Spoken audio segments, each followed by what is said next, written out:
Hi everyone, स्वागत है आप सभी का टीचिंग गोल्स के इस लर्निंग प्लेटफॉर्म पर। उम्मीद है आप सभी लोग बहुत अच्छे होंगे।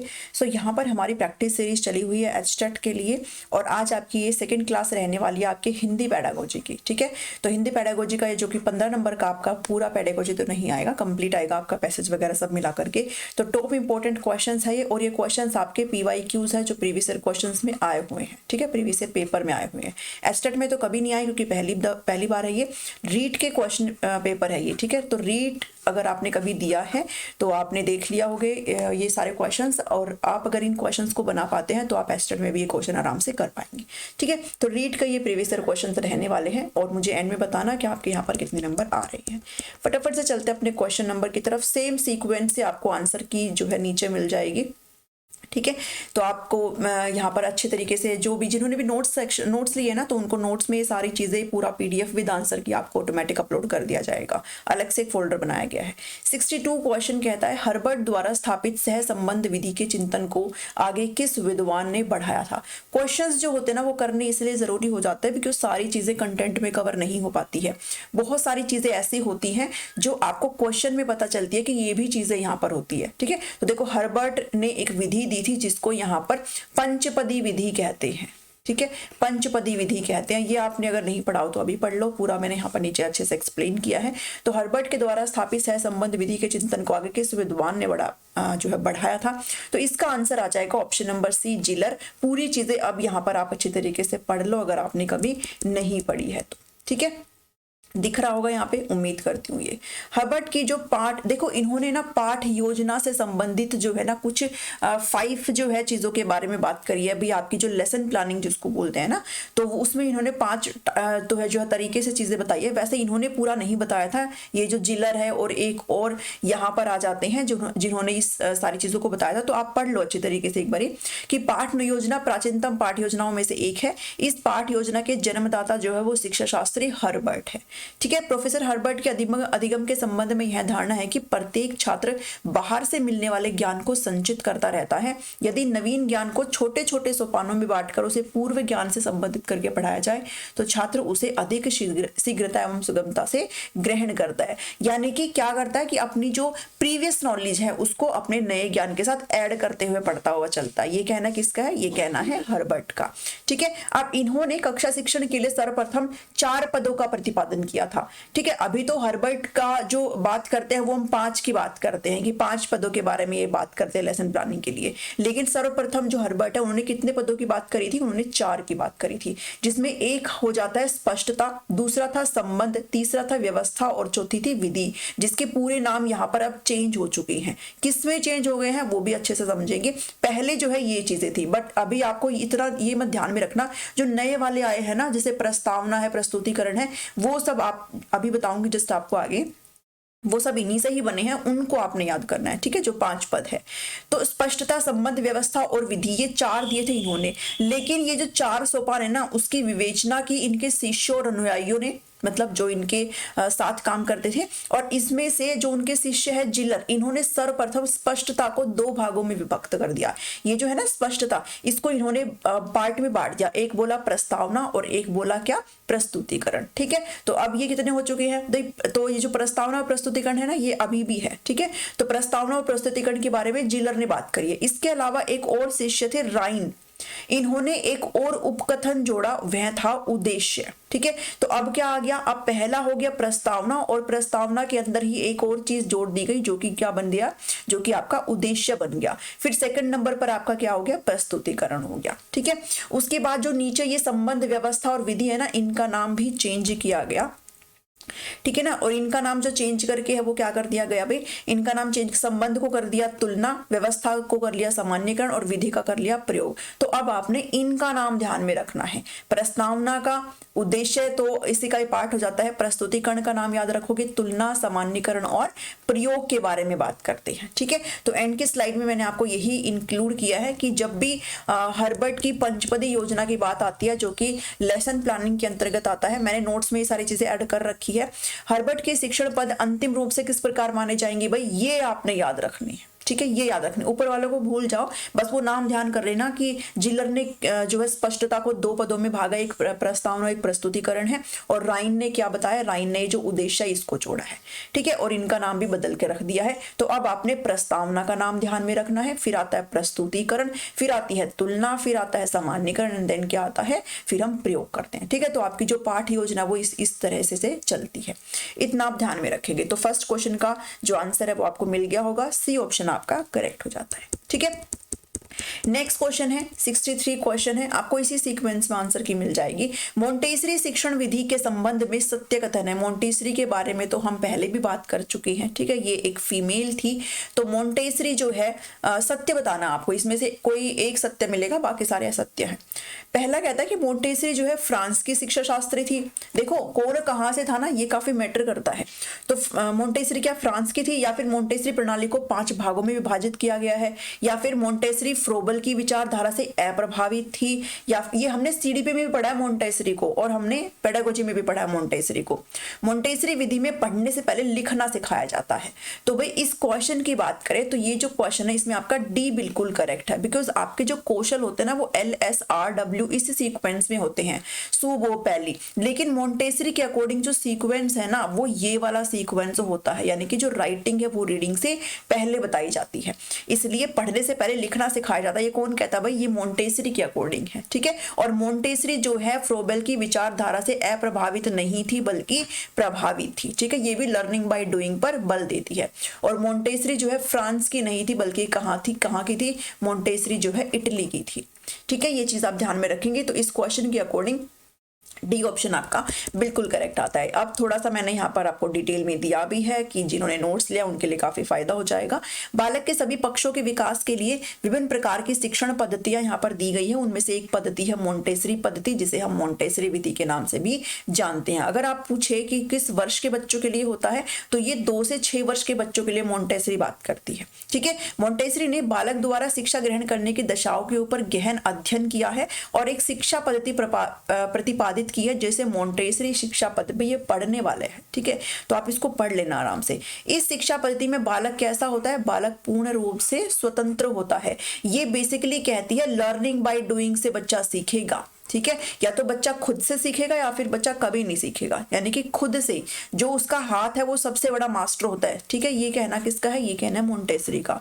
उसे खेलने कूदने की स्वतंत्रता होती है, बच्चों को खेल खेल में सभी चीजें यहाँ पर सिखानी चाहिए। और मोंटेसरी किस पर फोकस करती है, बालक के सर्वांगीण विकास पर, यानी कि ऑल ओवर डेवलपमेंट पर, ऑल ओवर डेवलपमेंट या फिर होलिस्टिक डेवलपमेंट की बात करती है, ठीक है।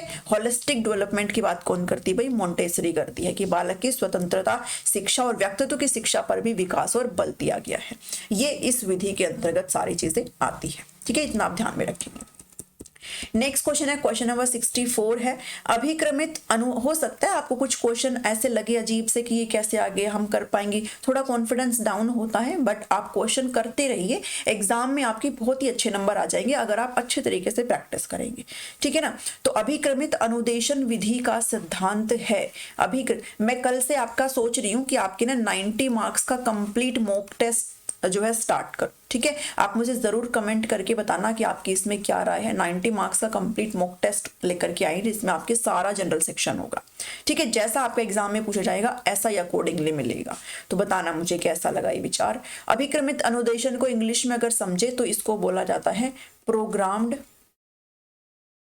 इंस्ट्रक्शंस, प्रोग्राम्ड इंस्ट्रक्शन बोलते हैं इंग्लिश में, ठीक है। अब कुछ बच्चे हो सकते हैं भाई इससे समझ गए होंगे, हिंदी में जैसे मेरा जो है हिंदी इतना अच्छा नहीं है, मतलब हिंदी आती है मुझे, लेकिन मतलब जब पढ़ने की बात आती है तो मुझे इंग्लिश में लिखा हुआ ज़्यादा समझ में आता है ना। तो अभिक्रमित अनुदेशन हो सकता है अभी जो हिंदी मीडियम वाले उनको इससे समझ में आ रहा हो, जो इंग्लिश मीडियम वाले हैं उनको प्रोग्राम्ड इंस्ट्रक्शन से समझ में आ रहा हो, ठीक है। तो आप ऐसे भी करके इन चीज़ों को कर सकते हो, बिकॉज इंग्लिश मीडियम में जो पेडागोजी आएगी उसमें ऐसा लिखा मिलेगा, तो आपको दोनों लैंग्वेज आनी चाहिए इसमें। प्रोग्राम्ड इंस्ट्रक्शंस विधि का सिद्धांत क्या है भाई, इसका मतलब क्या है, ज्ञान की पूर्ण इकाई का। अब जब तक आपको ये नहीं पता होगा आप इसको सॉल्व नहीं कर सकते, ठीक है। इसका भी मैंने डिटेल आंसर लगाया है।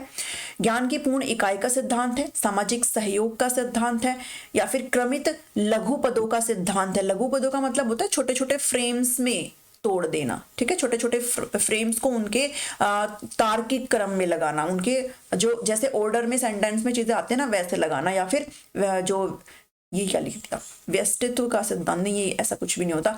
तो अभिक्रमित अनुदेशन विधि का सिद्धांत, अगर इस आंसर की बात करें तो ऑप्शन नंबर सी आ जाता है, क्रमित लघु पदों का सिद्धांत इसका करेक्ट आंसर आ जाएगा। अभी थोड़ा देख लो इसको, ठीक है, हो सकता है आपको एक क्वेश्चन थोड़ा सा नया लगे। अभिक्रमित अनुदेशन यानी कि प्रोग्राम इंस्ट्रक्शन से क्या होती है, ये एक ऐसी शिक्षण विधि होती है एवं तकनीक होती है जिसमें सीखने योग्य विषय वस्तु को, जो चीज आप सीख रहे हो, जो आपको लर्निंग करनी है ना, उसको छोटे छोटे पदों के रूप में इस प्रकार अभिक्रमित यानी कि इस प्रकार उसको अरेंज किया जाता है, इस प्रकार उसको प्रोग्राम्ड किया जाता है कि जो बच्चा है, जो शिक्षार्थी है, वो खुद के ही प्रयास से, मतलब खुद से ही उस चीज को पढ़ लेता है। भाई जो चीज आपको पढ़ाई जाने वाले उसको अगर हम प्रॉपर तरीके से छोटे छोटे टुकड़ों में तोड़कर अरेंज करके अगर देंगे तो बच्चा उसको खुद से पढ़ सकता है। बेसिकली ये बात यहाँ पर बताई गई है, ठीक है। और निरंतर ज्ञात से अज्ञात की ओर जो है अग्रसर होता रहता है, यानी कि जो बच्चे को पहला आता है उससे, और जो बच्चे को नहीं आता उसकी तरफ जो है वो तुरंत मतलब बढ़ता रहता है बच्चा। ये एक क्या है, ये अभिक्रमित अनुदेशन है। इस प्रयास में उसके द्वारा किए गए कार्य की तुरंत पुष्टि कराई जाती है, प्रत्येक पद पर उसे सफलता की अनुभूति करा दी जाती है और इससे उसके प्रयास को क्या मिलता है, पुनर्बलन यानी कि रीइंफोर्समेंट मिलता है। इस तकनीक को विकसित करने का श्रेय जो है सिडनी एल प्रेसी को जाता है भाई। और अभिक्रमित अध्ययन के अंतर्गत छोटे छोटे फ्रेम्स बना दिया जाता है, वही चीज जो ऊपर लिखी है कि यहाँ पर क्या बना दिया जाते हैं, छोटे छोटे फ्रेम्स बना जाते हैं, मतलब छोटे छोटे टुकड़ों में तोड़ करके चीजों को अरेंज करके दिया जाता है, ठीक है। और विषय वस्तु को तार्किक रूप में एक समय में शिक्षार्थी के समझ प्रयोग जो है प्रस्तुत किया जाता है। अभी यहां से समझे कि आंसर आपका सी क्यों आया है, क्योंकि यहां पर आपको स्पष्ट तौर पर लिखा गया है कि आपके जो फ्रेम्स है, जो छोटे छोटे पद है ना, उनको तोड़ करके किसमें, क्रमित लघु पदों का सिद्धांत यानी कि उनको तार्किक क्रम में प्रेजेंट किया जाता है, ठीक है। तो अभी समझे इस चीज को कि 64 का सी ऑप्शन क्यों है यहाँ पर करेक्ट। किस किस को ये क्वेश्चन आता था मुझे कमेंट करके बताना, किस किस को आता था ये क्वेश्चन।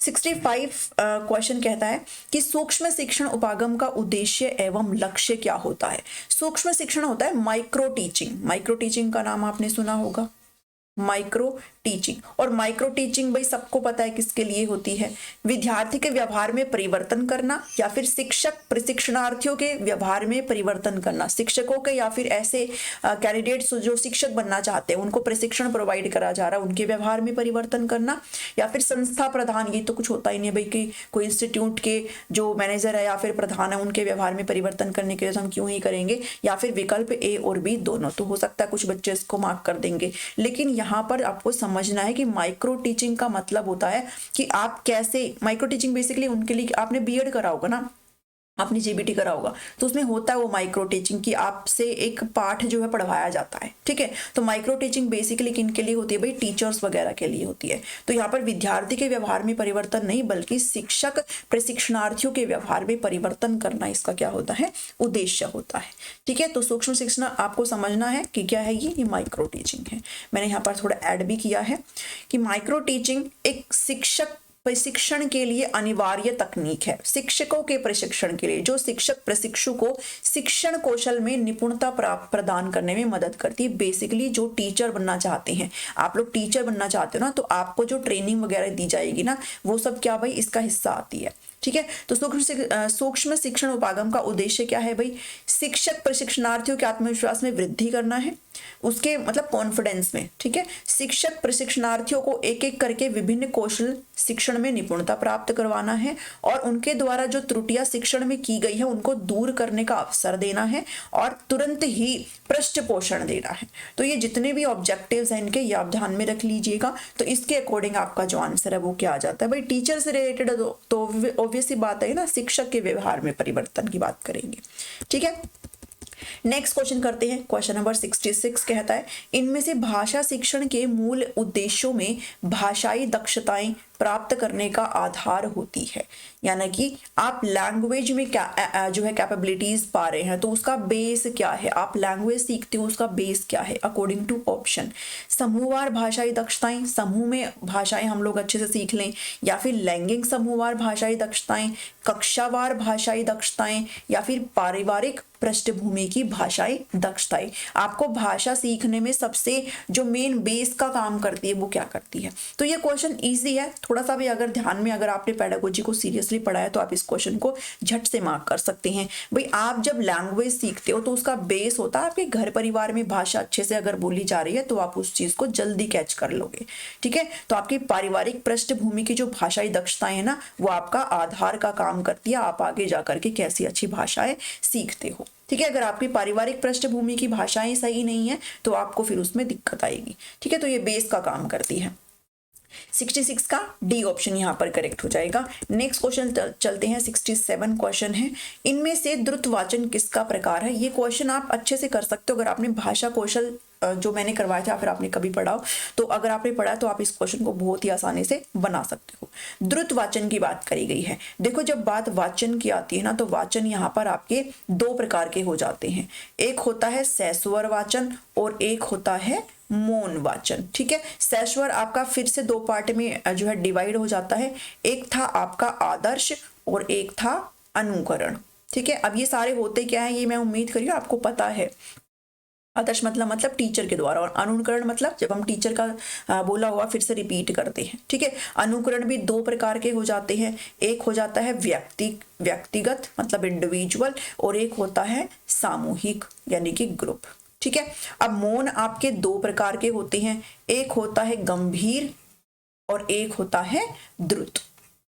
इतना हमने पढ़ा था ना सारी चीजों को, तो अब देख लो भाई द्रुतवाचन किसका प्रकार है, तो द्रुतवाचन किसका प्रकार है, मौन वाचन का यहाँ पर प्रकार है और मौन वाचन आपका डी ऑप्शन यहाँ पर करेक्ट है। सहस्वर तो आपका इसका आ जाता है वाचन का ही प्रकार है, अनुकरण आपका सहस्वर का आ जाता है, सामूहिक आपका सहस्वर का आ जाता है, तो बचा है आपका ऑप्शन डी। अगर आपको ये आपने पढ़ा था तो आप इस क्वेश्चन को बना सकते हो, है ना, इसलिए बोल रही हूँ कि पहले आप अपना कंटेंट पढ़िए अच्छे से।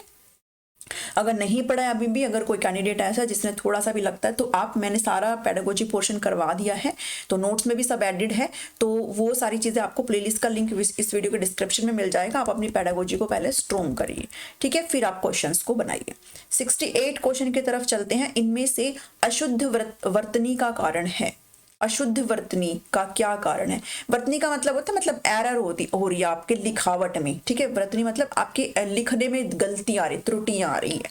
ठीक है, तो ये क्या कारण है इसका, लिपि का पूर्ण ज्ञान है आपको इसलिए गलती हो रही है, लेखन में आप सावधानी बरत, देखो इस क्वेश्चन को पढ़ना, इस क्वेश्चन को मतलब ये क्वेश्चन चीख चीख के खुद ही कह रहा है कि मेरा आंसर ये है, मुझे इसको मार्क करो। लेखन में सावधानी इसलिए आपकी वर्तनी का जो है अशुद्ध हो रही है, या फिर शुद्ध उच्चारण आपके रीजन है जो वर्तनी है वो अशुद्ध हो रही है, या फिर व्याकरण का अधूरा ज्ञान। तो भाई ये तो आपके पूरे ही पॉजिटिव सेंटेंसेस हैं। लिपि का पूर्ण ज्ञान है मतलब इसमें कुछ खराबी कहाँ है, लेखन में भी आप सावधानी बरत रहे हो तो अशुद्ध कैसे हो सकती है, शुद्ध उच्चारण आपको आता है तो आप अशुद्ध कैसे कर सकते हो। तो व्याकरण का अधूरा ज्ञान अगर आपको है, अगर आपको यही नहीं पता है कहाँ पर कौन सी मात्राएं आएंगी, कहाँ पर क्या लिखा जाएगा, तो फिर आपकी जो वर्तनी है वो क्या हो जाती है, वो अशुद्ध हो जाती है ना, क्योंकि आपका जो व्याकरण है वो आपकी भाषा का आंतरिक पक्ष है। ठीक है, क्या है भाई, आंतरिक पक्ष है, जबकि आपकी जो कौशल होते हैं ना वो कहीं ना कहीं आपके व्यावहारिक पक्ष कहलाते हैं, वो आपको कैपेबल बनाते हैं। लेकिन व्याकरण आपको शुद्ध करती है आपकी भाषा को। व्याकरण क्या करती है, भाषा को शुद्ध करने का काम कौन करता है, भाई व्याकरण करता है। मतलब ऐसा ही हम अगर हम व्याकरण ना पढ़े तो भाषा तो हम ऐसे भी सीख लेंगे अपने घर परिवार से, मतलब बोल करके भाषा हम सीख लेंगे, लेकिन शुद्ध भाषा नहीं सीख पाएंगे, क्योंकि वो कब होती है, वो व्याकरण से होती है। ठीक है, तो डी ऑप्शन यहाँ पर आपका बिल्कुल करेक्ट है 68 का। नेक्स्ट क्वेश्चन है 68 के बाद 69 क्वेश्चन है, भाषा शिक्षण में पाठ्य पुस्तक है। तो भाषा शिक्षण में पाठ्य पुस्तक क्या है भाई, साध्य है, साधन है, या फिर ए बी दोनों है, या फिर इनमें से कोई नहीं है। तो भाई इसका सिंपल सा आंसर है कि पाठ्य पुस्तक क्या है, एक साधन है। ठीक है, पाठ्य पुस्तक एक रिसोर्स का काम करती है भाषा शिक्षण में, है ना, तो साधन इसका बिल्कुल ही करेक्ट आंसर आ जाए। कुछ क्वेश्चन आपको मिलेंगे इजी, कुछ क्वेश्चन आपको थोड़ा सा कंफ्यूजिंग मिलेंगे, जैसे आपको ऊपर के क्वेश्चन दिखे होंगे जो आपको थोड़ा सा डिमोटिवेट कर सकते हैं। 70 क्वेश्चन देखेंगे, भाषा शिक्षण में सबसे कम महत्व की अधिगम सामग्री कौन सी है, सबसे कम महत्व की अधिगम सामग्री। ठीक है, तो आपको कौन सी बतानी है भाई, सब देखो महत्व सबका होता है लेकिन सबसे कम पूछा है आपसे। चित्र कथाएं हैं, शब्द पट्टी है, मानचित्र है, या फिर वाक्य पट्टी है। तो भाषा शिक्षण की बात हो रही है, तो जब चित्र दिखा करके जब आप कराते हो तो उसमें तो भाषा आप ग्रहण करते हो। मान लो आपने चित्र दिखा करके कोई भी कहानी बताई है, कोई स्टोरी बताई, तो बच्चा उसको अच्छे से कैच कर पाता है, तो ये तो है। शब्द पट्टी वाक्य पट्टी, ये भी कहीं ना कहीं आपकी भाषा को स्ट्रोंग करने का काम करते हैं। लेकिन जो मानचित्र होते हैं वो आपके यहाँ पर कम महत्व के होते हैं, ठीक है, भाषा सिखाने में कम महत्व के होते हैं। तो ऑप्शन आपका सी हो जाएगा। बट इसका मतलब ये नहीं है कि मानचित्र का कोई यूज नहीं है ना, भाई मानचित्र का तो अपना यूज होता है, लेकिन यहाँ पर भाषा की बात करी जा रही है। तो 70 का आपका आंसर क्या आ जाएगा? आंसर आ जाएगा सी। नेक्स्ट क्वेश्चन है 71 क्वेश्चन। इनमें से प्रक्षेपक सामग्री नहीं है। प्रक्षेपक सामग्री का मतलब होता है प्रोजेक्टेड, ठीक है, जिसको आप प्रोजेक्ट कर सकते हो। प्रोजेक्टेड मटेरियल इनमें से कौन सा नहीं आपसे पूछा है? स्लाइड प्रोजेक्टर है। देखो प्रक्षेपिक सामग्री वो होती है, जैसे आपने देखा होगा ना क्लासरूम में ऐसे प्रोजेक्टर लगा देते हैं कि भाई पीछे एक है जो पूरा लाइट कर देता है ना उस पर, दीवार पे या फिर बोर्ड पे, फिर आपको पीपीटी वहां पर दिखती है, ठीक है, वो आपका प्रोजेक्टेड पार्ट हो जाता है। तो स्लाइड प्रोजेक्टर आपका नहीं है, या फिर ग्रामोफोन नहीं है। ग्रामोफोन क्या होता है मैंने आप सबको बता रखा है, ये आपका होता है बेसिकली एक माइक्रोफोन आपके कान में लगा दिया जाता है, जो आपको जो है कंट्रोल करने का काम टीचर का होता है कि आपके कान में क्या जा रहा है, आपको भाषा अच्छे से मतलब आप प्रोनाउंसिएशन अच्छे से सीख सकते हो इससे, है ना, तो आपकी लैंग्वेज सुधरती है इससे। उसके बाद ओवरहेड प्रोजेक्टर है और एपिडाइस्कोप है। तो भाई आप यहाँ पर देखो मैंने आपको समझाया तो आप समझ ही गए होंगे इस चीज को। तो इसका आंसर आपका ग्रामोफोन है, जिसको आप प्रोजेक्ट करते नहीं हो, बल्कि ये एक ऐसा यंत्र होता है जो आपके कान में लगाया जाता है, जो कि आपकी लैंग्वेज को सुधारता है, ठीक है। आपने लैंग्वेज लेबोरेटरी हमने पहली क्लासेस में देखी थी ना, तो वो सब इसी का हिस्सा है। जबकि स्लाइड प्रोजेक्टर, ओवरहेड प्रोजेक्टर, ये तो सिंपल सी बात है, ये तो होते ही प्रोजेक्टेड है, और आपका एपिडाइस्कोप भी इसी का हिस्सा है। 71 का जो आंसर आ जाएगा वो बी ऑप्शन आ जाएगा, दैट इज ग्रामोफोन, ठीक है। 72 क्वेश्चन पर चलते हैं। मूल्यांकन के पक्ष में सम्मिलित है। मूल्यांकन मतलब इवैल्यूएशन। इवैल्यूएशन सबको पता है ना क्या होता है इवैल्यूएशन। तो इवैल्यूएशन के पक्ष में कौन सी चीजें आती है? मात्रात्मक पक्ष आता है, संरचनात्मक पक्ष आता है, ज्ञानात्मक पक्ष आता है, या फिर अप्रेरणात्मक पक्ष आता है।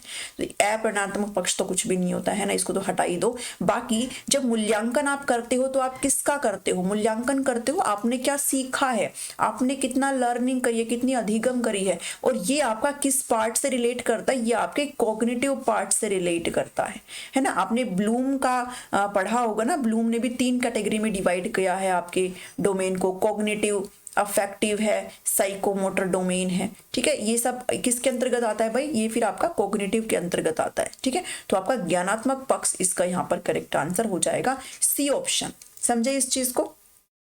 समझ में आ रहा है ना सभी को? कमेंट करके बताना कैसी लग रही है आपको क्लास, कहाँ पर आपको दिक्कत आ रही है। नेक्स्ट क्वेश्चन है 73 क्वेश्चन। मानसिक योग्यताओं का परीक्षण किया जाता है, किस में किया जाता है? मानसिक योग्यता का मतलब होता है आपकी मेंटल एबिलिटीज, ठीक है। मेंटल एबिलिटीज की जो टेस्टिंग है वो किस में करी जाती है? उपलब्धि परीक्षण में, यानी कि अचीवमेंट टेस्ट में, या फिर बुद्धि परीक्षण में, व्यक्तित्व परीक्षण में, या फिर इनमें से कोई नहीं। तो किस में किया जाता है? आपकी मानसिक योग्यताओं की, मेंटल एबिलिटीज की बात हो रही है। और जब भी मेंटल एबिलिटीज की बात हो रही है तो वो सीधे तौर पर किससे संबंधित हो जाता है? वो आपकी बुद्धि से संबंधित हो जाता है, इंटेलिजेंस से संबंधित हो जाता है। इसलिए 73 का क्या आ जाएगा? ऑप्शन नंबर बी आ जाएगा, ठीक है। इसमें इतना कुछ भी समझाने वाली चीज नहीं है, तो आप इस चीज को कर सकते हो। 73 नेक्स्ट क्वेश्चन है आपका 74 क्वेश्चन है। मूल्यांकन की प्रक्रिया की व्यापकता, मूल्यांकन के प्रक्रिया की व्यापकता छात्र के समस्त व्यक्तित्व पर अपने प्रसार का उल्लेख करती है, न कि केवल अपनी बौद्धिक उपलब्धि का। उपयुक्त कथन किस? आई थिंक ये क्वेश्चन आया हुआ है ना।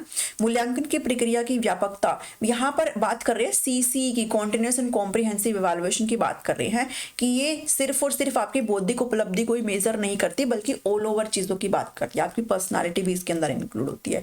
तो ये जो कथन है ये किसका कथन है? तो ऐसे क्वेश्चन आ जाते हैं, हो सकता है आपको भी इरिटेटेड लगते हो, मुझे भी थोड़े से लगते हैं, ठीक है। तो 74 का अगर आंसर की बात करो तो इसमें सी ऑप्शन आ जाएगा। रेमर्स एवं गेज का ये कथन है, इसमें कुछ भी समझाने वाली चीजें नहीं होती है, किसने क्या बोला है ये थोड़ा सा आपको देखना पड़ता है, ठीक है। 75 का जो करेक्ट आंसर है, क्वेश्चन तो पढ़ ले पहले ही। क्वेश्चन कहता है कि उपचारात्मक शिक्षण के संबंध में सत्य कथन है। उपचारात्मक शिक्षण क्या होता है? ये होता है रिमीडियल टीचिंग, ठीक है, रिमीडियल टीचिंग। और रिमीडियल टीचिंग कब कराई जाती है? जब आप डायग्नोज कर लेते हो प्रॉब्लम को, जिसको डायग्नोस्टिक बोला जाता है। ठीक है, तो डायग्नोज के जस्ट बाद आपका क्या होता है भाई? रिमीडियल टीचिंग कराई जाती है शिक्षक के द्वारा। तो शिक्षण के संबंध में सत्य कथन आपको बताना है। विद्यार्थी को अधिगम कठिनाई में सहायता प्रदान करने के लिए उपचारात्मक शिक्षण की निश्चित एवं निर्धारित प्रक्रिया होती है। क्या ये निश्चित और निर्धारित होता है, या फिर ये पूरी कक्षा के लिए समान होता है, या फिर उपचारात्मक शिक्षण संस्था प्रधान और अभिभावकों की देखरेख में? ये तो बिल्कुल ही गलत है ना। ये तो टीचर का और एक स्टूडेंट का रिलेशन है, इसमें संस्था प्रधान कहाँ से आ गया? या फिर उपचारात्मक शिक्षण जो है वो व्यक्तिगत अधिक होता है। भाई ध्यान में दो इस चीज को, ये क्वेश्चन भी आप कर सकते हो अगर आपकी कॉन्सेप्ट क्लियर है। पहले होती है आपकी डायग्नोस्टिक, डायग्नोज कर लिया आपने किसी भी प्रॉब्लम को, उसके बाद आप करते हो रिमीडियल टीचिंग करते हो। ठीक है, और ये आपकी दो तरीके की होती है, एक होती है व्यक्तिगत और एक होती है सामूहिक। ठीक है, तो इसमें ये वाली बात नहीं होती कि पूरी कक्षा के लिए समान होता और निश्चित निर्धारित नहीं होता, बल्कि आपका डी ऑप्शन यहाँ पर बिल्कुल ही सही है। यानी कि व्यक्तिगत रूप से बेसिकली किस बच्चे को क्या दिक्कत आ रही है, इस चीज को सॉल्व करने का काम टीचर के द्वारा किया जाता है। ठीक है, तो 75 का जो आंसर आ जाएगा वो ऑप्शन नंबर डी आ जाएगा। नेक्स्ट क्वेश्चन पर चलते हैं। उपचारात्मक शिक्षण कितने प्रकार का होता है? अभी तो मैंने जस्ट आपको ऊपर बताया उपचारात्मक शिक्षण कितने प्रकार का होता है, ये आपका 3, 4, 2 या फिर 1। तो अभी मैंने जस्ट आपको बताया है कि उपचारात्मक शिक्षण आपका 2 प्रकार का होता है। एक होता है आपका इंडिविजुअल यानी कि व्यक्तिगत, और एक होता है आपका सामूहिक यानी कि ग्रुप में। ठीक है, तो ये आप चीज ध्यान में रखेंगे तो 2 आपका यहाँ पर करेक्ट आंसर हो जाता है। देखो यहाँ पर मैंने चिपकाया भी है कि उपचारात्मक शिक्षण जो है वो मुख्यतः 2 प्रकार की विधि होती है, जो कि है एक व्यक्तिगत विधि और एक होती है सामूहिक। व्यक्तिगत मतलब हर बच्चे पर ध्यान देकर के उनकी जो दुविधाएं हैं उनको सॉल्व किया जाता है, और यहाँ पर अनेक बालकों में एक ही प्रकार की समस्या दिखाई पड़ती है, तो उस स्थिति में बालकों के समूह बनाकर उनके समस्या को दूर किया जाता है। अगर टीचर को ये लग रहा है कि ये चीज तो 10 बच्चों को दिक्कत आ रही है, तो वो 10 बच्चों का ग्रुप बना लेगा और फिर ग्रुप में उस चीज को बता देगा कि भाई ये है ना, हर बच्चे की तरफ जाने से अच्छा कि वो तो टाइम वेस्ट होगा। या फिर अगर कोई एक चीज ऐसी है कि एक ही बच्चा पर्टिकुलर फेस कर रहा है, तो फिर वो उस एक बच्चे को डील करेगा। समझ रहे हो इस चीज को? तो ये व्यक्तिगत विधि और ये सामूहिक विधि 2 प्रकार का आपका उपचारात्मक शिक्षण होता है। नेक्स्ट चीज पर चलते हैं। दूसरा 42 क्वेश्चन है, यहाँ पर सेम सीक्वेंस में आपको आंसर की मिलेगी। प्राथमिक स्तर के पश्चात पद्य और कविताओं का चयन करते समय ध्यान रखना चाहिए। यहाँ पर पद्य और कविताओं का चयन करते समय हमें क्या ध्यान रखना चाहिए कि कविता की जो भाषा वो क्लिष्ट होनी चाहिए, कविता जीवन से दूर कृत्रिम हो, कविता की भाषा कक्षा स्तर के अनुकूल हो, या फिर कविता जो है कल्पना जगत में विचरण नहीं करती है। तो ये तो बहुत ही सिंपल सा आंसर है इसका, तो सी ऑप्शन बिल्कुल करेक्ट है कि कविता की भाषा किसके अकॉर्डिंग होनी चाहिए भाई? कक्षा स्तर के अनुकूल होनी चाहिए है। कक्षा का क्या लेवल है उसके अकॉर्डिंग होनी चाहिए, अदरवाइज फिर बच्चे उस चीज को बिल्कुल ही नहीं समझेंगे। बाकी चीजें यहाँ पर नेगेटिव लिखी हुई है, तो सेकंड 42 का आंसर सी हो जाएगा। ठीक है, नेक्स्ट क्वेश्चन है 43 क्वेश्चन। विद्यार्थी सही ढंग से लिखें और उसके लेखन कौशल में निरंतर विकास हेतु क्या आवश्यक है? मतलब लेखन से संबंधित आपसे चीजें पूछी गई है, क्या आवश्यक है उसके लेखन से रिलेटेड। अध्यापक विद्यार्थी लिपि, शब्द और वाक्य रचना की अशुद्धियों को दूर करते रहे, ये तो पॉजिटिव लाइन है। अच्छा लेखन करने पर असीमित प्रशंसा की जाए, या फिर विद्यार्थी के साथ सहानुभूति हम कभी नहीं कर सकते हैं। कक्षा में उचित फर्नीचर की कोई जगह नहीं है इधर, और ना ही ये असीमित प्रशंसा है। जबकि आपका ए ऑप्शन बहुत ही सही कह रहा है कि वाक्य और शब्द रचना की अशुद्धियों को हम दूर करते रहे, तो इससे आपके लेखन में क्या होगा भी? निरंतर विकास होगा। ठीक है, होते हैं क्वेश्चन ऐसे इजी क्वेश्चन मिलेंगे आपको, ऐसा नहीं कि आपको बॉर्डर आमने क्वेश्चन मिलेंगे। अगर आपकी पेडागोजी अच्छी, आपने प्रैक्टिस करी, तो सारे क्वेश्चन भी आप बना सकते हो। विद्यार्थी में पठन कौशल विकसित करने हेतु उचित उपाय है। पढ़ने का कौशल विकसित करना है बच्चे के लिए, तो आप क्या कर पाएंगे? पुस्तकालय से संदर्भित पुस्तक लेने, पढ़ने और अधिगम आवश्यक सामग्री खोज का अवसर दिया जाए उसको, या फिर अभी प्रेरणा का ध्यान नहीं दिया जाए। मोटिवेशन तो करना चाहिए, ध्यान नहीं दिया जाएगा क्या मतलब है? विद्यार्थी अशुद्धि शब्द उच्चारण की उपेक्षा की जाए, हम उपेक्षा नहीं कर सकते हैं। अध्यापक द्वारा प्रेम पूर्वक व्यवहार, देखो ये क्वेश्चन भी ऐसा जो अपने आप में कह रहा है कि मुझे पिक कर लो। ए क्वेश्चन यहाँ पर ए जो ऑप्शन है वो खुद ही कह रहा है कि मेरे को पिक कर लो, बाकियों में कोई दम नहीं है। तो ए ऑप्शन यहाँ पर आपका बिना किसी एक्सप्लेनेशन के सही हो जाता है। ठीक है, बाकी तो सारे ऑप्शन है ही अजीब से उल्टे पुल्टे ही हैं, तो 44 का आपका ए ऑप्शन यहाँ पर बिल्कुल सही हो जाएगा। नेक्स्ट देखो, ये क्वेश्चन आए हुए हैं, मैंने नहीं बनाया ये क्वेश्चन, ठीक है, ये क्वेश्चन रीट में पूछे गए हैं और रीट का पेपर आपका एचटेट के बराबर भी माना जाता है। तो 45 का जो क्वेश्चन है, निम्नलिखित में से मातृभाषा हिंदी शिक्षण की समस्या है। मातृभाषा हिंदी शिक्षण की क्या समस्या इनमें से, कि देवनागरी लिपि की अवैज्ञानिकता, वर्णों की अधिकता है, 12 खड़ी का अभाव है, या फिर हिंदी संस्कृत भाषा की वंशजा नहीं है। तो ध्यान में रखिएगा, हिंदी शिक्षण की जो समस्या है ना, वैसे तो काफी है, नीचे मैंने लगाई हुई है, इस क्वेश्चन के अकॉर्डिंग आपकी वर्णों की अधिकता है। ठीक है, बहुत सारे बच्चे ऐसे होते हैं जिनको दिक्कत होती है इन चीज़ों में, बिकॉज बहुत से जो वर्ण होते हैं ना वो थोड़े मिक्स से भी होते हैं, समझ में नहीं आते हैं किसी को, जिसका बैकग्राउंड हिंदी नहीं है उनको दिक्कत आती है उसमें, है ना। तो यहाँ पर वर्णों की अधिकता आपका करेक्ट आंसर है। बाकी यहाँ पर कुछ समस्याएं हैं जो मैंने इंक्लूड करी है, जिसमें एक है कि हिंदी के प्रति रुचि में कमी, हिंदी के प्रति इंटरेस्ट नहीं लेते हैं अगर, तो उनको यहाँ पर दिक्कत आ सकती है। ठीक है, जिनका भाई हिंदी बैकग्राउंड, अब हमारा तो हिंदी बैकग्राउंड हमको दिक्कत नहीं आती, बट हो सकता है जिनका बैकग्राउंड हिंदी नहीं है उनको हिंदी पढ़ने में दिक्कत आ सकती है, जैसे साउथ वाले। ठीक है, वर्ण संबंधी समस्या यहाँ पर आती है, कुछ वर्णों की अधिकता होती है, हिंदी न पढ़ने वाले विद्यार्थियों को उन्हें समझने में कठिनाई होती है। कुछ वर्णों की बनावट एक समान होती है तो उनमें भ्रम भी हो जाता है। कुछ वर्णों में मात्रा व्यंजन से पूर्व लगती है तथा बाद में बोली जाती है, ये भी एक दिक्कत है। हिंदी एक सैद्धांतिक विषय है, अतः विद्यार्थियों को समझने में कठिनाई का सामना करना पड़ता है। उच्च अध्ययन के लिए हिंदी में स्तरीय व मानक पुस्तकों का अभाव है। वर्ण संयोग का कोई निश्चित योग नहीं है। तो ये बहुत सारी समस्याएं हैं, आप इनको भी जरूर पढ़ करके एक बार चले जाएं। क्वेश्चन के अकॉर्डिंग आपका वर्णों वाला हो जाएगा, जो कि बी ऑप्शन है। ठीक है, नेक्स्ट क्वेश्चन है क्वेश्चन नंबर 46। निम्न में से भाषा शिक्षण पद्धति में सर्वोपरि स्थान है। सर्वोपरि मतलब सबसे उच्च स्थान है भाषा को शिक्षण, भाषा को टीच करने में। तो दैनंदिनी है, पाठ्य पुस्तक, ग्रीन बोर्ड या फिर झाड़न है। तो इसमें सिंपल सा आपका आंसर आ जाएगा आपकी पाठ्य पुस्तक। ठीक है, जो आपकी टेक्स्ट बुक है ना वो यहाँ पर सर्वोपरि स्थान लेती है। टेक्स्ट बुक आपका एक महत्वपूर्ण रिसोर्स हो जाता है आपकी भाषा को पढ़ाने का। तो 46 का आपका बी ऑप्शन यहाँ पर बिल्कुल ही करेक्ट हो जाता है। ठीक है, तो ये हमने कुछ क्वेश्चन करे हैं, इंपॉर्टेंट क्वेश्चंस थे जो कि आए हुए हैं रीट में। ये आपको नीचे आंसर की मैंने लगा दी है, तो आप इन आंसर की को देख सकते हो। पूरा एक्सप्लेनेशन अच्छे से मैंने दिया आपको, आप उसको पढ़ भी सकते हो। ठीक है, जिसने भी नोट्स लिया है, और अगर आप नोट्स लेना चाहते हैं तो आपके पास अभी भी 10 दिन है। आपने अगर तैयारी नहीं कर रखी है ना, अगर बहुत कम तैयारी है, तो आप इन नोट्स को जरूर ले। 7419055279 पर व्हाट्सएप करके पेड नोट्स का एक्सेस आप मेरे से ले सकते हो। ये नोट्स आपके ऐसे हैं कि आप विद इन 10 डेज इनको पढ़ भी लेंगे और आप इनको रिवाइज भी कर सकते हो। इतना पॉइंट टू पॉइंट आपको ये चीजें यहाँ पर मैंने डिटेल में बढ़िया तरीके से कवर करी, इनसे बाहर आपसे कुछ भी नहीं पूछा जाएगा। ठीक है, तो आप इन नोट्स को ले सकते हो, सभी लेवल के लिए इक्वल इंपॉर्टेंट है।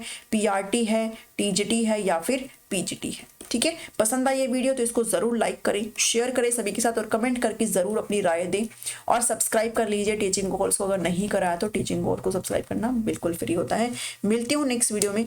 Thank you, thanks for watching me.